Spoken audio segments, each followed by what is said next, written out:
A few years ago, I became absolutely obsessed with building systems that helped me and my clients achieve their ideal life. So much so that I created a company called Scaling with Systems that has had the pleasure of working with over 2,000 different businesses, helping them grow using simple, scalable systems. Ironically enough, it was this obsession with systemizing my business and my clients' businesses that I started identifying and noticing the massive bottlenecks in my personal life. They say that if you're a hammer, everything becomes a nail. And so while I was building these systems for my clients' companies and my companies, I was noticing all the things that I wasn't systemizing in my personal life that was costing me a lot of time and money. After focusing on these issues and then building simple systems around them, I've been able to create an ideal life for me. I not only make significantly more money than I did before, but I did all of that while decreasing the amount of time that I spent doing things that didn't give me energy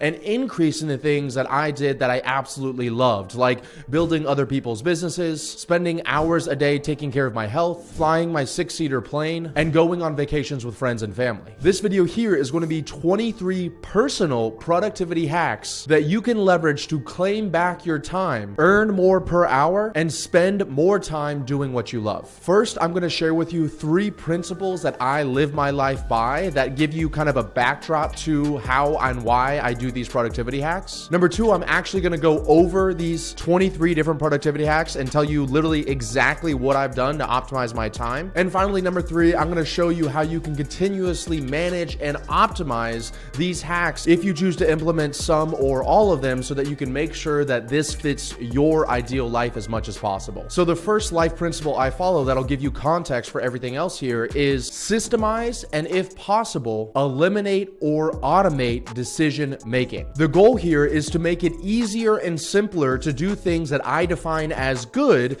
and harder or impossible to do things that I define as bad. Most negative consequences that I experience from my actions don't happen because I don't know something is bad for me, but instead happen because I rely on my own decision-making capabilities on a day-to-day basis, which I've shown in the past is highly unreliable. So instead, I seek to systemize this decision-making process, and that begins with first identifying whatever the real core issue is and make sure it's the root cause and not just a symptom. And then I work to build a system to fix that problem once and for all so it doesn't resurface again. The second principle that I follow is to spend more time identifying the disease than dealing with the symptoms. Those that follow the first principle and begin to build systems around their decision-making processes will likely experience what I experience, which is it's easier to build systems around symptoms instead of the core disease. And what I mean by that is that symptoms are typically very loud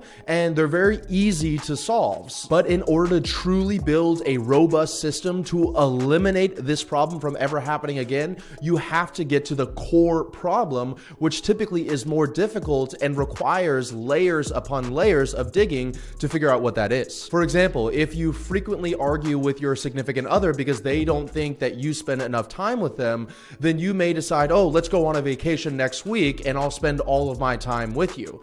In that instance, you're solving the symptom. However, there is an underlying disease because very likely you're going to go back to your previous habits without the proper system and you're going to fall back into where you were before, and thus this argument's going to come up again.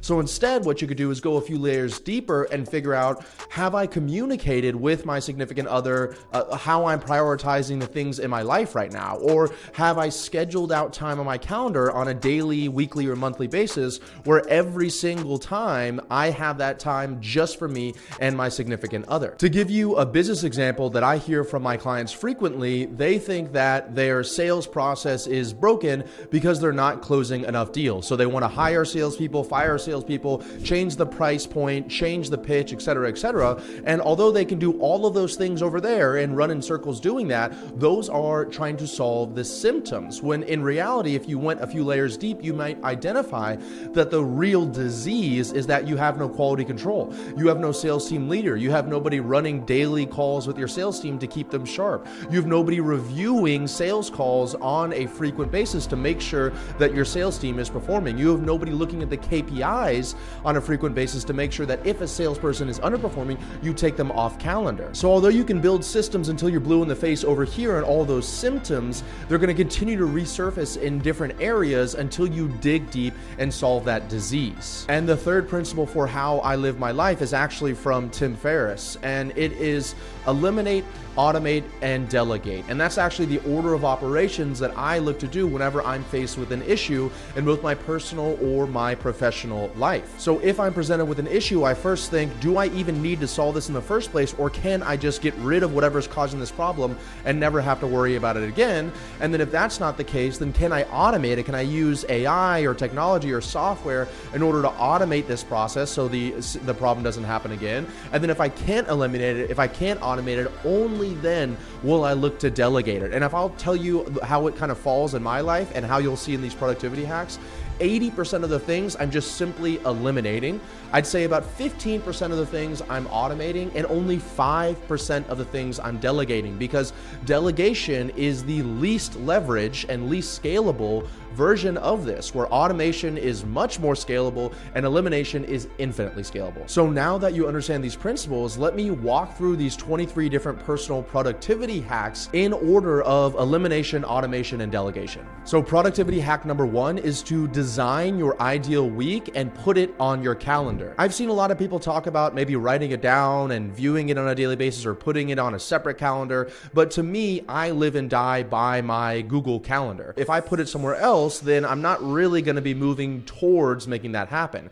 So instead, even if I'm not going to live to it 100% of the time, that's why it's called an ideal calendar, I still put it on my ideal calendar so I can start noticing and adjusting what reality is and what this ideal life is until I meet a compromise in the middle. So I'm going to read off of my calendar here to give you an example of some of the things that are on my ideal calendar. So first of all, I wake up at about 4:30 every single morning. I do my morning routine from 4:30 to 5 o'clock in the morning. From 5:30 to 8, I work on the goals for the company, whatever our biggest rocks are for that quarter.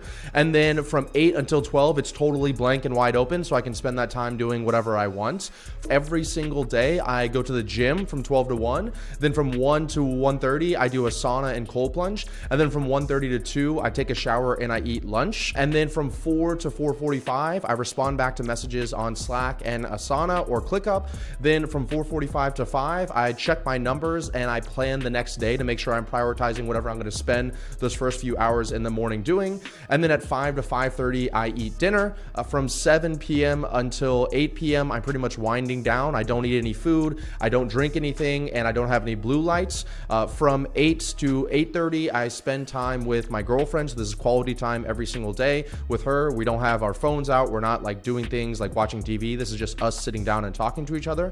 From 8:30 to 9, I'm reading my book while I'm in bed. And then at 9 o'clock, I go to sleep. Now, when I first put this ideal calendar together, there was a lot of conflicts. There was a lot of things that didn't actually line up to what my real life was like. For example, I was supposed to be going to the gym at the same time that I had meetings in the middle of the day. But over the next few weeks, as I started adjusting my schedule and as I started following that eliminate, automate, delegate framework, I was able to go from like 20% following my ideal calendar to I'd say I'm like 90% following my ideal calendar here, which means that every day I wake up knowing exactly what I'm going to do the next day, and I'm excited for it. And this ideal calendar is a livable, breathable thing. For example, I started noticing that I wasn't spending as much time with my friends as I would like, so I started scheduling in every single Saturday from 5 to 7. I choose a different group of friends or a different couple that my assistant will reach out and schedule a dinner for all of us to spend in Miami, Florida together. So I'm not even involved in that. I just put it on my calendar, then I delegated it to my executive assistant, gave her the list of restaurants, gave her the list of people I wanted to eat dinner with, and she takes care of it from there. And so now I'm able to spend time with people that I love, and it's on my ideal calendar. It's important to first create this ideal calendar, because if we're going to eliminate anything else in your life, you have to first know what is the end result that you want. What does your dream life look like? Because as Ray Dalio says, you can do anything, but you can't have everything. And that's kind of a fancy way of saying that you literally have an unlimited amount of possibilities, which is amazing, but you can't do all all of those possibilities. So focus and identify what do you value the most in this world, build your week around that, and now we can start eliminating anything that comes outside of that ideal week. Productivity hack number 2 is to eliminate at least 50% or more of your calendar by setting up repeating events in your calendar that you're going to do every single day. You see, by making over 50% of your day the same as it was the day before, then you don't wake up every day thinking, what am I going to do today? Which, although in theory sounds like you have unlimited freedom, in reality, it's the most constricting thing that you can do. I purposely don't schedule out every single minute of every single day on my calendar because I do like to have some flexibility on what projects I'm working on and what's giving me energy at that moment. But at the same time, there are some things that we do day to day that are not a surprise that we're going to have to do that tomorrow. Yet most people treat this like it's a shock that they have to do this activity every single day. Great example of this would be waking up and going to sleep at the same time, eating lunch. When are you eating breakfast, lunch, and dinner? What time are you going to be going to the gym? When do you go on vacations or company retreats, etc., etc., etc.? And by putting those on my calendar, I've now eliminated over 50% of the decision-making process I have to do on a daily, weekly, monthly, and yearly basis by knowing exactly what I'm supposed to be doing at what time the majority of the time. Then when I don't have something scheduled, I can then spend that time doing the things that give me energy. Productivity hack number 3 is that I fast for 18 hours a day. For all you health gurus and nuts out there, let's just put all the health benefits to the side. But for me, it's very simple. If I have to eat less at less times per day, then I have less stuff that I have to prepare. I have less things that I need to eat or spend time eating, and I have less time that I need to spend cleaning up. So for me, over 80% of the time, I'm eating the same things at the same time every single day. So I have one protein shake at 11 o'clock. I have another protein shake as I'm finishing my workout at about 1 o'clock. I have a meal when I come home and I'm working again at like 2:30, 3 o'clock. And then I have my dinner, my last meal of the day at about 4:30, 5 o'clock. The fourth productivity hack is spend less time choosing what to wear. So if you look in my closet, it is about 7 of the same style of shirts, all different solid colors, no branding on it. I have 4 different types of pants. I have like 4 or 5 different pairs of shoes. I have like workout shoes. I have running shoes. And then I have 2 different pairs of dress or casual shoes. And I have the same type of underwear and the same type of socks. And so I can literally mix and match, I'd say 90% of my outfits together. I literally don't have to think when I wake up in the morning. I just grab any shirt that's the closest to me, any pants that's the closest to me, and any shoes that's the closest to me. And I'm off for my day without having to think like, is this going to match? Is this not going to match? You know, are these going to clash? Am I wearing Gucci, shirts and I don't know, Ferragamo shoes or something along those lines? But once again, if you love clothing, then that's totally fine. You can do that. But just for me, I wanted to conserve my decision making and brain power for some of the other stuff that I personally love. Productivity hack number 5 is to create a go bag for traveling. So I am a private pilot and I own a plane, and my girlfriend and I love to travel quite a bit. We probably go 2 or 3 times a month. And what I noticed while I was doing these reflections and I was, working on these systems was that I was continuously packing and unpacking my luggage. So after I did some research, I realized that a lot of flight attendants or pilots or people that are in the military, they'll create what's known as a go bag, which is essentially you put like 3 to 5 days worth of clothes that'll work in almost any climates, and it's the bare minimum of what you need, and you always have it packed up. So now if we decide to go on a trip, I literally just go in my closet, grab the go bag, and we're out the door in 5 minutes. And then when I come home, all we have to do is my house manager has to unpack the go bag, put it all in the wash, repack it up, and then we don't have to worry because the next time I'm going on a trip again, the go bag's ready to go. Productivity hack number 6 is going to be to rent a luxury condo. Now, I know there's gonna be a lot of people that get upset in the comments down below, like the real estate investors, everybody else, but I cannot tell you how many times I'm speaking to friends, family, or clients, and they have to cancel meetings or they have to pause meetings, or even in the middle of the meeting, they have to stop because something is going wrong with their house, right? The washer broke, then the next day the dryer broke, then the next day, the front door broke, whatever else it is. And I respect home ownership and I think it's awesome. But for me prioritizing my life, I have chosen to live in a luxury condo. I've lived here for the past 3 years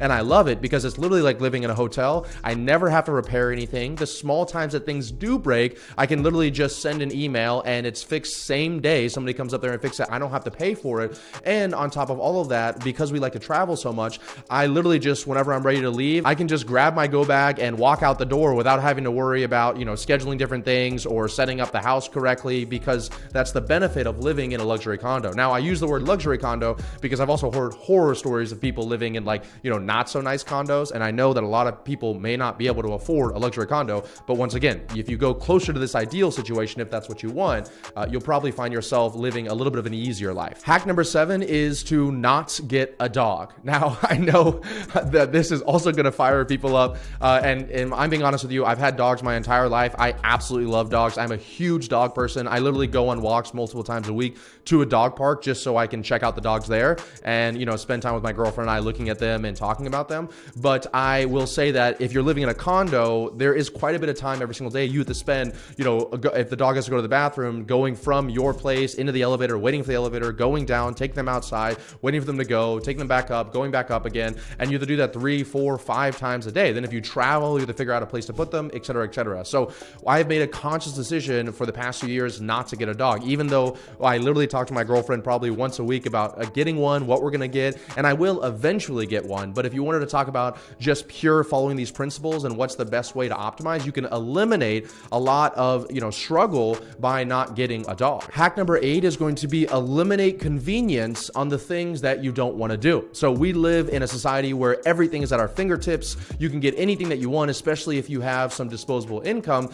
And although that's a great thing, a lot of times it's kind of negative, right? Because you can, if you wanted to, get anything that you want. So for me, some of the things that I personally struggled with, for example, was that I was Uber Eatsing like 6 to 7 times every single week. And although that's cool and all, because it's like you get to eat these different food every single time a week, a lot of time that food wasn't the healthiest thing for me. And I knew that it was kind of taking up more energy and time than it should. And so one of the ways that I eliminated the convenience there was that I deleted the Uber Eats app from my phone. And now if I do want Uber Eats, which is sometimes, I just have to go to my computer and then log in there, and then it sends a text reminder to my phone. And so it's a lot more difficult in order to order these Uber Eats. It's not impossible to do, but it is more difficult. And that has already lowered the amount of meals I do from Uber Eats from like 5 to 6 a week to like maybe 1 to 2 every 2 or 3 weeks. Hack number 9 is to eliminate in-between time by batching. So in-between time is that time that you have between 2 different events or tasks that is not enough time to really start a project,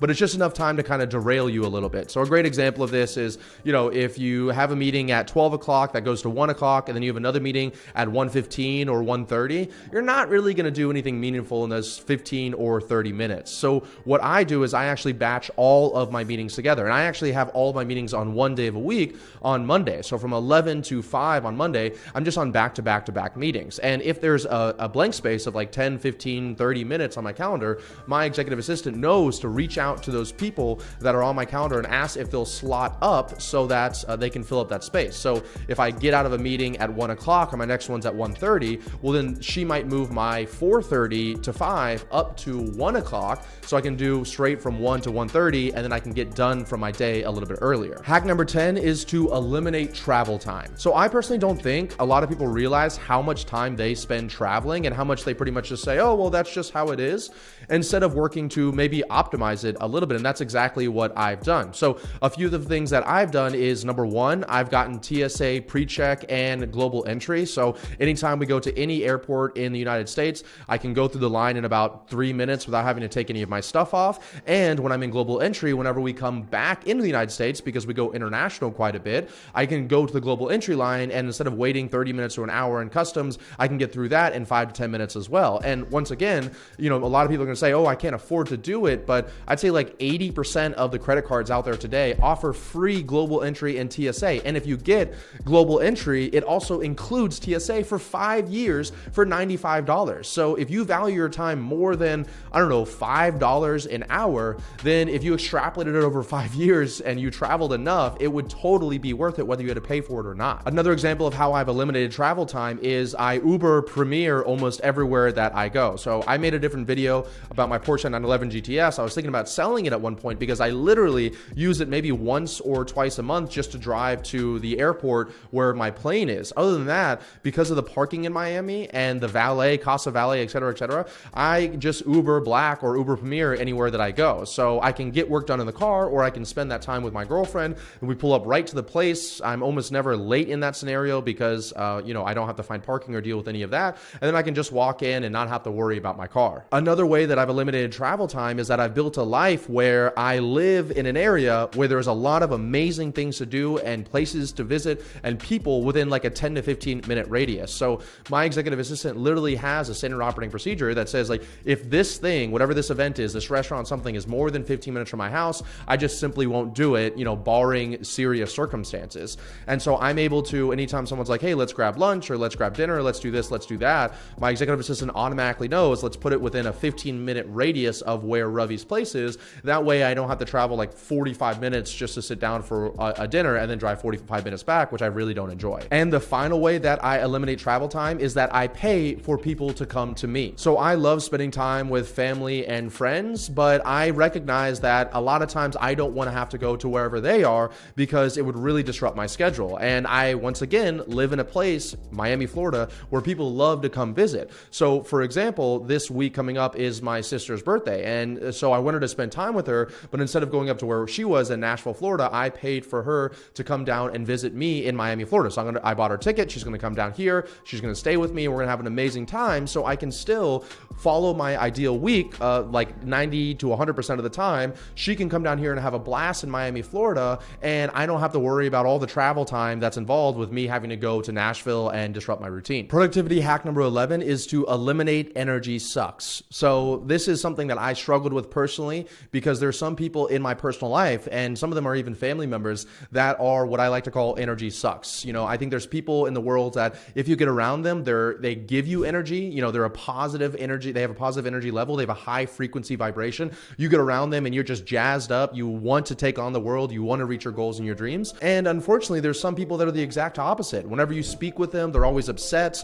They're always angry. You haven't spoken to them more frequently, always complaining about their lives or the lives of other people around them. And I'm not saying one is good or one is bad. I'm just saying that if you identify that some of these people, when you're done talking to them, kind of drain that energy out of you and you don't feel as amazing, then simply start distancing yourself from those people more and more. And if possible, eliminate them totally out of your lives, even if they're people that you really love and you care about. And the final elimination productivity hack is to limit screen time on your phone. Look, I understand I have a portfolio of companies that are online and a lot of them rely on social media, and I use social media as well, but I have made a conscious decision a few years ago to be a producer, not a consumer, meaning that I'm creating these videos so that other people can consume them, but I try to limit my consumption time as much as possible. So about this time last year, I was spending anywhere from 3 to 6 hours a day on average on screen time.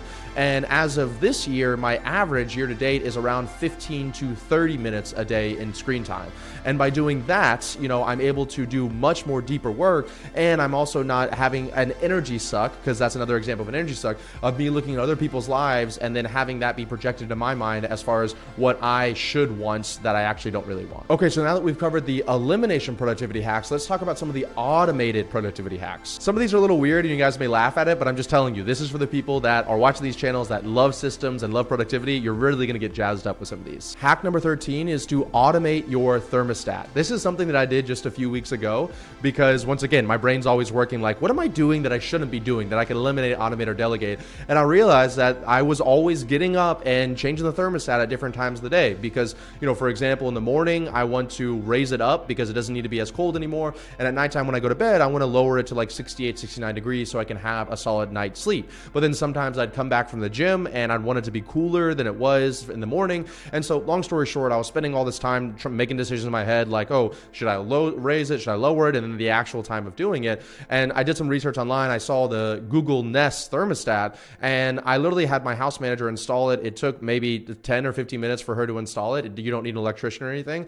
And it has been unbelievable because I just set the schedule and now, you know, I can wake up in the morning and it's at the right temperature. When I come back from the gym, it's already a little bit cooler because Miami's hot in the middle of the day. Then when it starts getting closer to bedtime, it just slowly starts decreasing from 75 down to 72, down to 70, and then eventually going to bed at 69 degrees. And I've literally not thought about the thermostat once in the past few weeks. And it's really cool because it's totally automated and the thing cost me like $300. The 14th productivity hack is to turn all the lights in your house on some kind of schedule or automation. So I got the Amazon Alexa a few years ago. Then I actually put one in every single room in my house. And then I got got all of the lights and lamps inside my house. I either got bulbs that were Amazon Alexa compatible, or you can actually get little plugs that go from the lamp into the plug that's Amazon compatible, and then the plug into the wall. And that plug is essentially connected to Amazon, and it will either turn on or off that plug.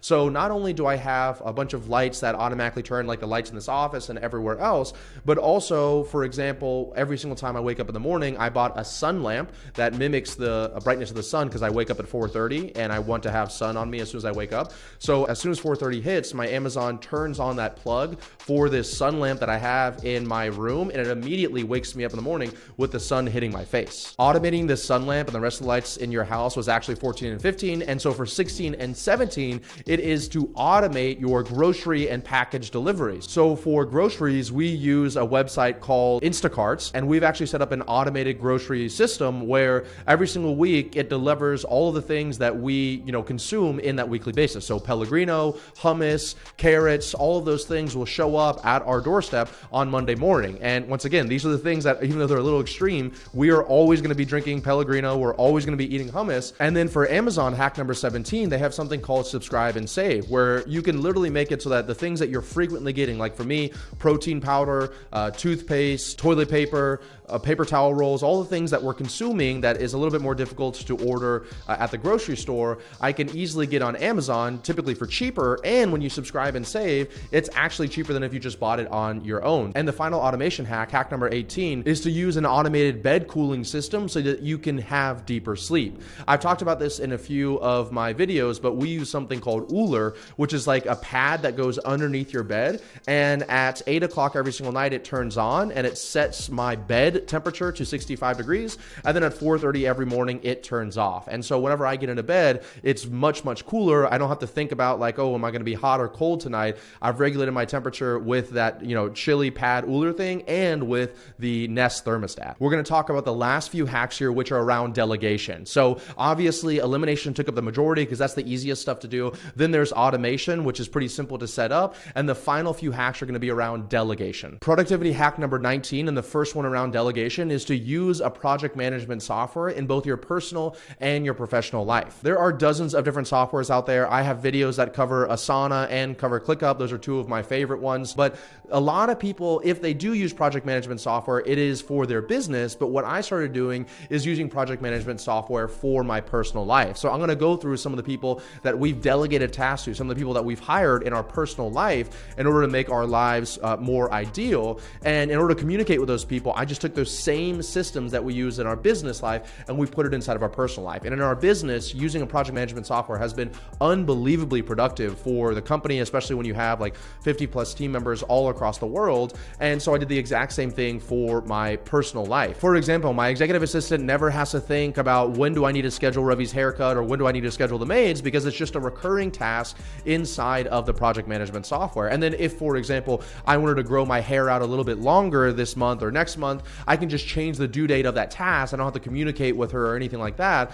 And then she just notices that that task has not showed up the week that it typically is. And she doesn't ask any questions because that she knows that it's going to be in the future. Hack number 20 is to get a meal prep company. This is something that I did a few years ago and I have never looked back. And the one that I use is literally like $12 a meal, including delivery, and it's all organic food. They don't use seed oil. So you don't really have any excuse. Most people spend more money physically in the grocery store than they do ordering a $12 meal. But that's been an amazing thing I've delegated out. I get it 10 meals a week, shows up at my doorstep Monday, Wednesday, Friday. So it's very, very fresh. I follow a ketogenic diet and I have specific things that I don't want to eat and they follow all of that. So it's like having a private chef, except for it's a lot more affordable and I don't have to worry about people coming to the house, cooking food, cleaning stuff up, et cetera, et cetera. And it's been amazing for my productivity and, me staying in the shape that I want to be in. Hack number 21 is to get an executive or administrative assistant. This has been very, very powerful because there's a lot of things that are going to bleed in your personal and your business life, especially if you're an entrepreneur.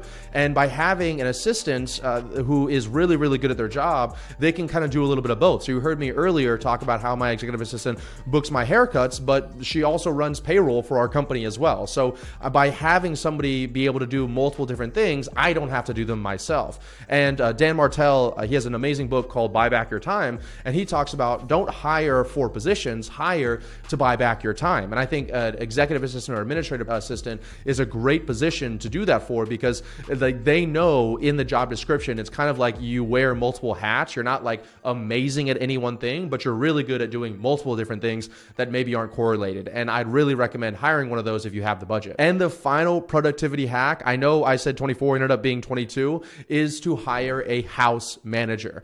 This is something that I kind of felt a little uncomfortable doing because I felt like there was this like, I don't know, some kind of like snobbiness if I hired a house manager. How would other people view me, et cetera, et cetera. But I love having a really clean home. I love having a home that I love to be in, especially because I live most of my time at my home. And I was finding myself, having to do a lot of odd jobs around the house, or I was asking my girlfriend, who works for one of my portfolio companies, to do all these odd jobs around the house. And I realized it wasn't really worth our time to be doing this stuff, but I still wanted them to be done, right? I couldn't eliminate it because I wanted them to be done, like laundry or dishes or watering our plants. I couldn't automate it because as of right now, there's not an automated way to wash dishes other than the dishwasher.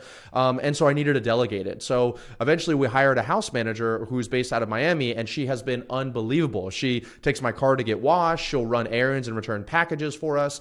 She will clean up around the house and make sure things are organized. She'll do our laundry. She folds our clothes. She actually has in the project management software, she has a daily, a weekly, and a monthly SOP to follow. And we're always optimizing that. So that way I can get back, 4 to 6 hours every single week that I was previously spending doing things I didn't love. So the final thing I want to cover, the final section of this video, is how do you maintain all of these productivity hacks? How do you continuously optimize on top of them? Because like I said, it's a living, breathing thing. I'm continuously, you got 22 out of the hundreds of different things that I've tried. These are the best ones that I have so far, and I'm continuously iterating and testing them. And so here's a few tips around how to maintain and optimize the hacks that hopefully you're putting in place after watching this video. Don't worry, I just have 3 for you here. So number 1 is to set a time every single week to reflect and prioritize. This is probably the most important thing in this entire video, but a lot of people will, watch a video like this and they'll go out and they'll start executing on things immediately, right? But they don't actually take the time to think like, is this working? Is this leading me more to my ideal life? Is this taking me further away from it? So I've scheduled out personally on my calendar 4 hours every single Sunday. It's the first thing I do Sunday morning, where I reflect on the previous week. I go through my journal, I review what I wrote inside of there, what was going well, what wasn't going well. Then I review the different tasks that I did that week. Is there things that I can eliminate or automate or delegate, things I shouldn't be doing? Then what I go is I review my calendar. So I actually pull up my calendar and look like, okay, should I shorten the amount of time that I'm at the gym? Should I lengthen the amount of time that I'm at, taking a shower? Anything along those lines. So that way I'm just continuously making it better and better. And I end up with where I'm at right now, which is where like 95% of the time I get to live my ideal life. And that doesn't happen because I've made a lot of money, and that doesn't happen because I have all these employees. It happens because I'm continuously reflecting and optimizing to be 1% better every single day. Tip number 2 is to tighten the feedback loop as much as possible. So a feedback loop is when you take an action, then you get the results from that action, then you review that action, and then you iterate on the next action. And so if you're waiting to review once a year how your year went, it's not really a tight enough feedback loop for you to change things. But if you're looking at stuff on a daily basis, like I journal every day in the Day One app, and then I do some human optimization stuff that I track inside of Google Sheets that I got from Rob Deirdrick, because I'm doing that every single day, I can just very quickly iterate on a daily basis to be 1% better. And then I sit down a lot longer on Sunday in order to shorten that feedback loop as much as possible. And my third and final tip around maintaining and optimizing your productivity system is to create and review principles as frequently as possible. So you're going to take some of these things, hopefully you're going to implement them inside of your life, and then maybe that's going to reveal to you some of the things that you hold true in this world and some of the things that you don't hold true.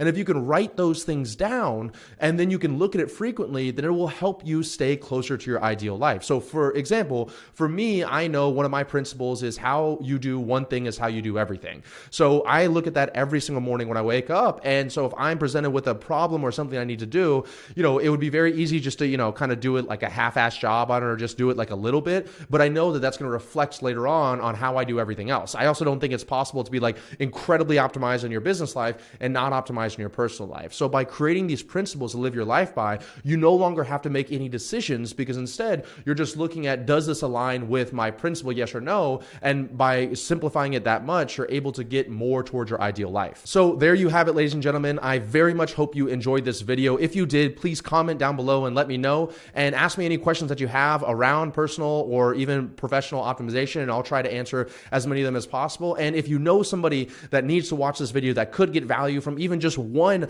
of these different hacks, please do me a quick favor at no cost to you and just send this over to them. Thanks so much, and I'll see you guys soon.